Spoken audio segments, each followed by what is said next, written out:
ED చక్రబంధం. టీఆర్ఎస్ అగ్రనేతల సన్నిహితులే టార్గెట్. గులాబీ అగ్రనేతల చక్రబంధానికి ఈడీ రెడీ అవుతోంది. కేసీఆర్, కేటీఆర్లకు సన్నిహితంగా ఉంటున్న వారిపై దృష్టి కేంద్రీకరించింది. ఈ మేరకు ఎన్ఫోర్స్మెంట్ డైరెక్టరేట్ జాబితాను సిద్ధం చేసుకుంది. పార్టీ ఆర్థిక మూలాలను కట్ చేయడాన్ని తొలి టార్గెట్గా ఎంచుకున్నట్లు కనిపిస్తోంది. ఈ మేరకు సమగ్ర సమాచారం సేకరిస్తోంది. విషయాన్ని పసిగట్టిన గులాబీ నేతలు వాట్సాప్కు బదులుగా ప్రత్యేక యాప్లలో సంభాషణలు కొనసాగిస్తున్నారు. నేరుగా కలిసి మాట్లాడేందుకే అధిక ప్రాధాన్యం ఇస్తున్నారు. ఆల్వాల్లో ఈడీ ఆఫీస్ ఏర్పాటు, ఆ తర్వాత బీజేపీ ముఖ్యనేతలు చేస్తున్న కామెంట్లు ప్రస్తుత పరిణామాలకు బలం చేకూరుతున్నాయి. ఇవన్నీ గులాబీ నేతల గుండెల్లో రైళ్లు పరిగెత్తేలా చేస్తున్నాయి. ఈడీ నెక్స్ట్ టార్గెట్ తెలంగాణనే అనే చర్చ జోరందుకుంది. టీఆర్ఎస్ నేతలను ఈడీ టార్గెట్ చేయనుందా? అధికారులు ప్రత్యేక నిఘా పెట్టారా? తెలంగాణలో పాగా వేసేందుకు ఈడీ దాడులను కేంద్ర ప్రభుత్వం వాడుకుంటున్నదా? అందులో భాగంగా టీఆర్ఎస్ అగ్రనేతలకు సన్నిహితంగా ఉంటున్న వారిపైనే తొలుత గురిపెట్టిందా? పార్టీ ఆర్థిక మూలాలను దెబ్బకొట్టడాన్నే లక్ష్యంగా పెట్టుకున్నదా? అనువైన సమయం కోసం వేచిచూస్తోందా? ఈడీ రాడార్లో ఉన్న అధికార పార్టీ నేతలెవరు అన్నది ఇప్పుడు రాష్ట్రంలో చర్చనీయాంశమైంది.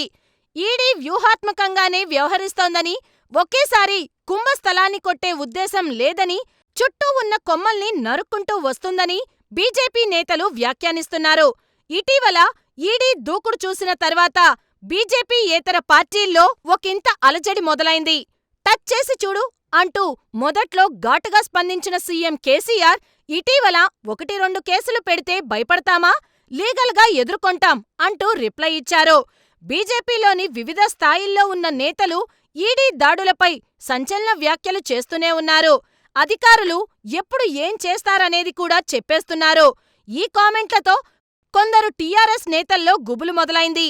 సీఎం కేసీఆర్, మంత్రి కేటీఆర్లకు సన్నిహితులుగా ఉన్నవారిపైనే ఈడీ స్పెషల్ ఫోకస్ పెట్టినట్లు బీజేపీ వర్గాల సమాచారం. ఆ లిస్ట్లో ఎంపీ స్థాయి నుంచి ఎమ్మెల్యే స్థాయి వరకు 5-6గురు ఉన్నట్లు తెలుస్తోంది. ఎమ్మెల్యే కాకపోయినా ఆ స్థాయిలో ఉన్న మరో నగర నివాసి కూడా ఈడీ టార్గెట్ జాబితాలో ఉన్నారని సమాచారం. అధికార పార్టీకి చెందిన చాలా మంది పూర్తి జాబితాల్లో ఉన్న తొలి ఫేజుల్లో మాత్రం 5-6గురినే లక్ష్యంగా చేసుకున్నట్లు తెలిసింది. ప్రాథమిక సమాచారాన్ని సేకరించడం, ఆ తర్వాత వాటిని ధృవీకరించుకోవడం, తగిన ఆధారాల కోసం అధికారిక సమాచారాన్ని తెప్పించుకొని విశ్లేషించుకోవడం, ఆ తర్వాతనే నోటీసులు లేదా సోదాలకు దిగుతారని తెలుస్తోంది. గతంలో రాష్ట్ర ప్రభుత్వం అవినీతిపై సీబీఐ, ఈడీలకు వ్యక్తులుగా చాలా మంది ఫిర్యాదు చేశారు. ఇటీవల ప్రజాశాంతి పార్టీ అధినేత కేఏ పాల్ ఢిల్లీ వెళ్లి రాతపూర్వకంగా కంప్లైంట్ ఇచ్చారు.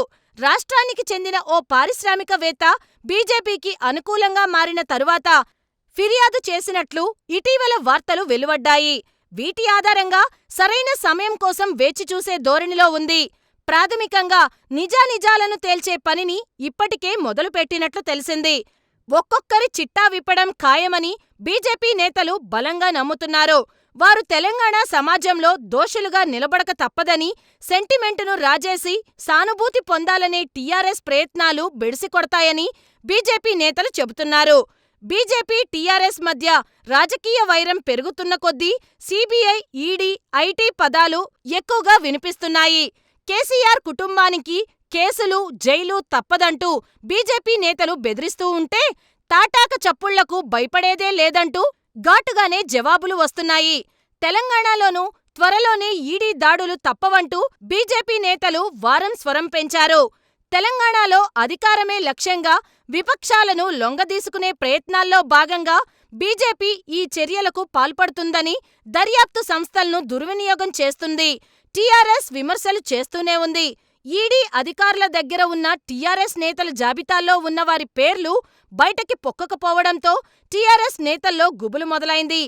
ఈడీ ఫియర్తో ఫోన్లలో మాట్లాడ్డానికి కూడా సాహసించడం లేదు. ఇంతకాలం వాట్సాప్లో మాట్లాడుకుంటే సేఫ్ అనే అభిప్రాయం ఉన్నా, తాజా ఈడీ దూకుడును చూసిన తర్వాత ఆ యాప్ వినియోగంపైన అనుమానాలు మొదలయ్యాయి. సెక్యూరిటీ ఉండే మొబైల్ యాప్ మాత్రమే శ్రేయస్కరం అనుకొని కొన్నింటిని మాత్రమే వాడుతున్నట్లు ఓపెన్గానే టీఆర్ఎస్ నేతలు చెప్పుకుంటున్నారు. వీలైనంత వరకు ఫోన్ సంభాషణలను కూడా పరిమితం చేసుకున్నారు. సీఎం కేసీఆర్ అవినీతిపై విచారణ జరగడం ఖాయమని కొద్ది రోజులుగా బీజేపీ శ్రేణులు బహిరంగంగానే వ్యాఖ్యానిస్తున్నాయి. కేంద్ర హోంమంత్రి అమిత్ షా అంతకుముందు ప్రధాని మోడీ టీఆర్ఎస్ ప్రభుత్వం అవినీతిమయమైందంటూ వ్యాఖ్యానించారు. రాష్ట్ర నేతలు మరో అడుగు ముందుకేసి ఈ అవినీతిని దర్యాప్తు సంస్థలు కక్కించడం ఖాయమని, దోషులను జైల్లో పెట్టడమూ అంతే ఖరారని వ్యాఖ్యానించారు.